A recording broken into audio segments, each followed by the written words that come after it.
What up, people of the internet? Erica here today. I am coming to you with my April TBR. So stay tuned. Look at these shelves. Aren't they neat? Wouldn't you think my collection's complete? Wouldn't you think I'm the one who has all the books on these shelves? Adventures are told.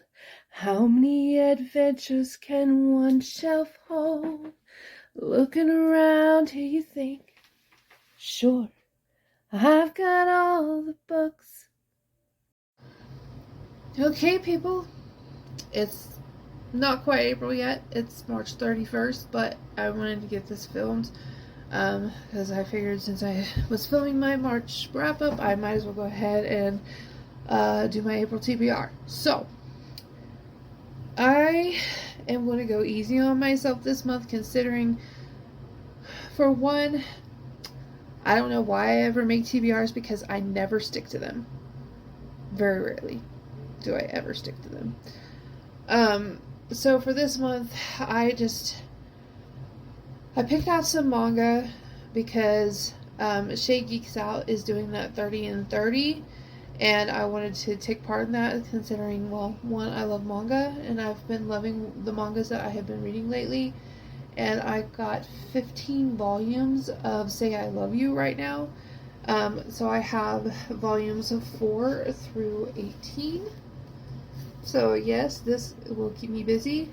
And yeah, it said 30 and 30, but I can only check out 20 books at a time at the library. So I picked out 15 just so I can go ahead and get this series finished, and then I will finish these and then go back to the library and get more. So, and you'll see them in my vlogs. So, next, okay, I picked the ones that I'm in the mood to read right now at this moment. I forgot to grab one. Did I? Yeah, I forgot to grab one. Hang tight. Okay, so apparently I'm on a Holly Jackson kick this month.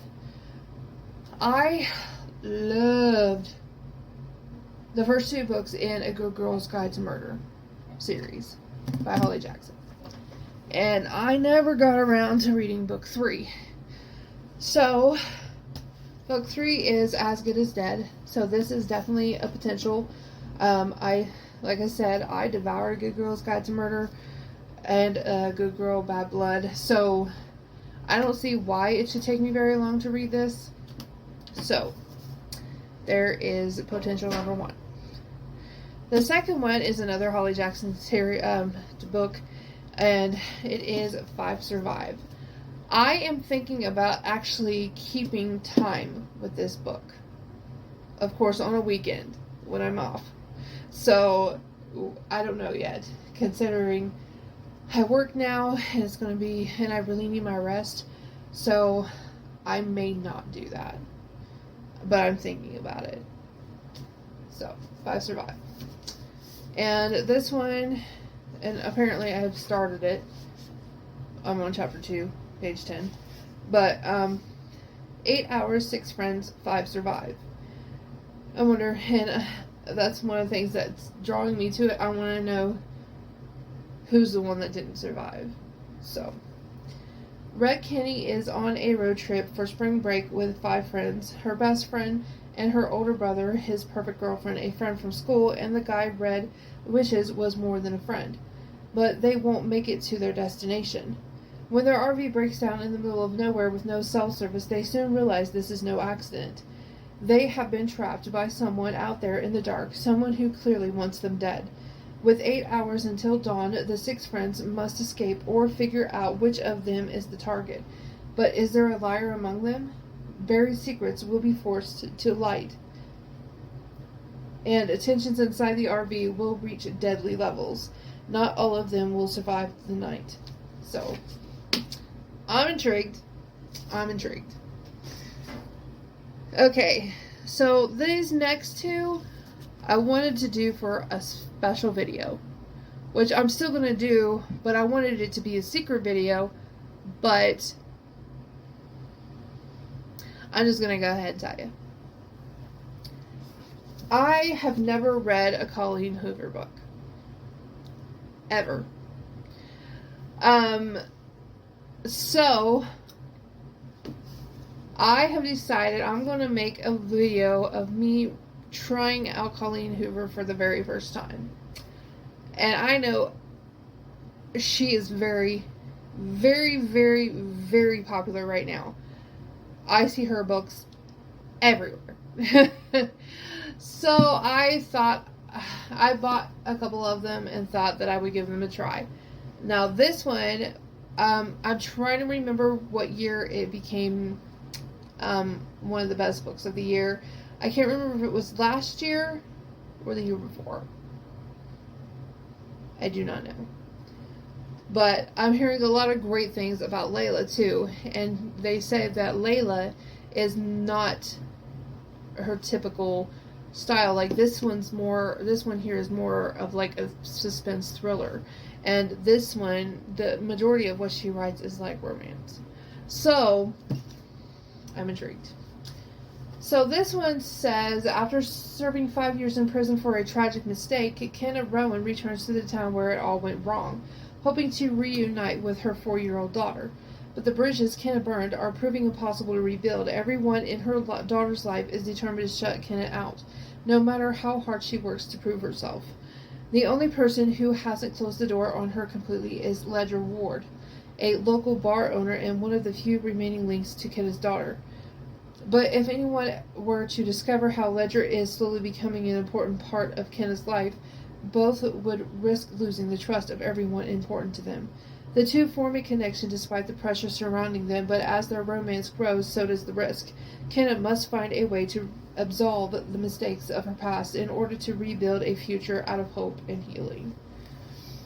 And then Layla, and that's reminders of him, in case I forgot to say the title. Love can haunt or heal. When Leeds meets Layla, he's convinced he'll spend the rest of his life with her, until an unexpected attack leaves Layla fighting for her life. After weeks in the hospital, Layla recovers physically, but the emotional and mental scarring has altered the woman Leeds fell in love with. In order to put their relationship back on track, Leeds whisks Layla away to the bed and breakfast where they first met. Once they arrive, Layla's behavior takes a bizarre turn, and that's just one of many inexplicable occurrences. Feeling distant from Layla, Leeds soon finds solace in Willow, another guest of the B&B with whom he forms a connection through their shared concerns. As his curiosity for Willow grows, his decision to help her find answers puts him in direct conflict with Layla's well-being. Leeds soon realizes he has to make a choice because he can't help both of them, but if he makes the wrong choice, it could be detrimental for all of them. So, I mean, it sounds decent. We'll see. So the next one is the final book in the Heroes of Olympus series by Rick Riordan called The Blood of Olympus. So I can't tell you about that because it's the 5th book. Then next is Only on the Weekends by Dean Atta. I'm actually in the middle of this one. I'm on page 46. And I picked it up and then I put it down and I never picked it back up again. But it shouldn't take me very long to read it because it is in verse. And it says, Mac is a hopeless romantic, likely a hazard of growing up on film sets thanks to his father's job. He had had a crush on Karim for as long as he can remember, and he can't believe it when gorgeous, popular Karim seems into him too. But when Mac's father takes a new directing project in Scotland, Mac has to move away, and he soon discovers how painful long-distance relationships can be. It's awful to be so far away from Karim, and it's made worse by the fact that Karim can be so hard to read. Then Mac meets actor Finlay on set, and the world turns upside down again. Finn seems fearless, and his confidence could just be infectious.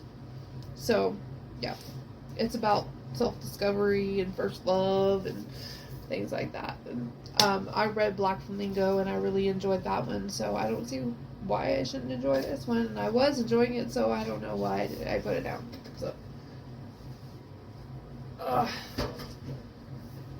next, we have People We Meet on Vacation by Emily Read. Emily Read. I read Beach Read and I said Read. Emily Henry. Now, I read Book Lovers and I absolutely loved this book. This is actually one of my favorite books of all time, honestly. So good. And I wish that I would have annotated it. Really wish that I would have annotated it. Anyway, so but the thing is, I've heard that people say this one isn't as good as Book Lovers. So I'm a little nervous about going into this one because of the reviews. But, you know, gonna take the good with the bad. You're not gonna like everything you read. So, yeah. It says Poppy and Alex. Alex and Poppy. They have nothing in common. She's a wild child. He wears khakis. She has insatiable wanderlust. He prefers to stay home with a book.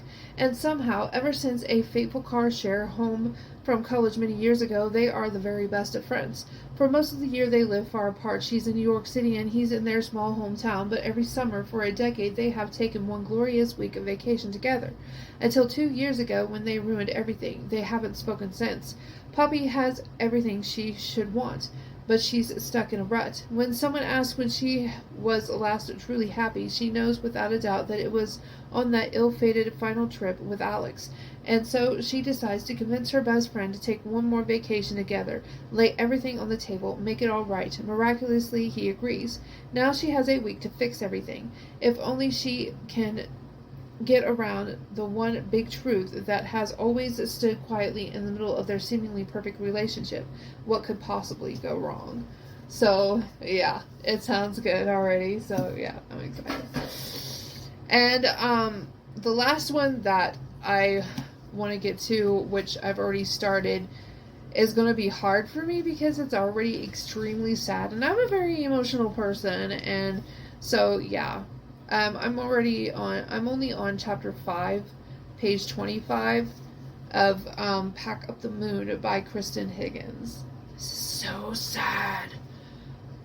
Says Joshua and Lauren are the perfect couple. Newly married, they're wildly in love, each on a successful and rewarding career path. Then Lauren is diagnosed with a terminal illness.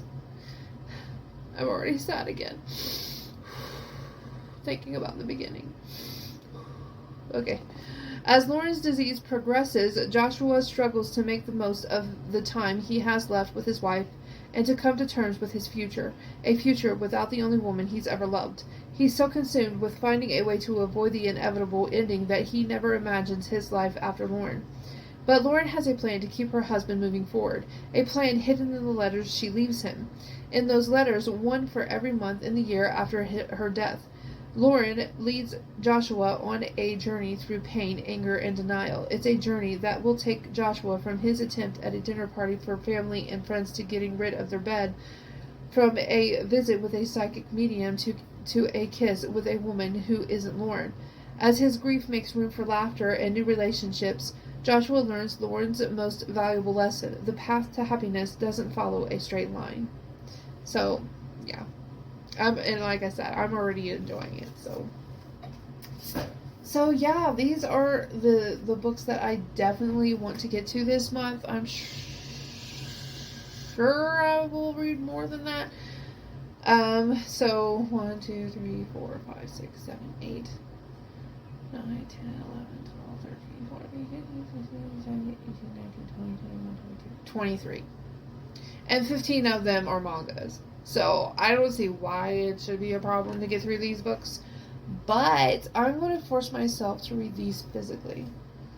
All of them. Every one of them. So, yeah. That is my April TBR. If you like this video, please give me a big thumbs up. If you are not already subscribed, please click that subscribe.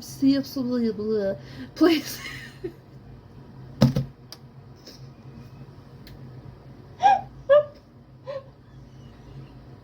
Oh my god. Sorry, you guys. Please. Please click that subscribe button. And click that little bell icon to be notified when I post. All of my links are down below if you decide to follow me after this. And I will see you guys in the next video.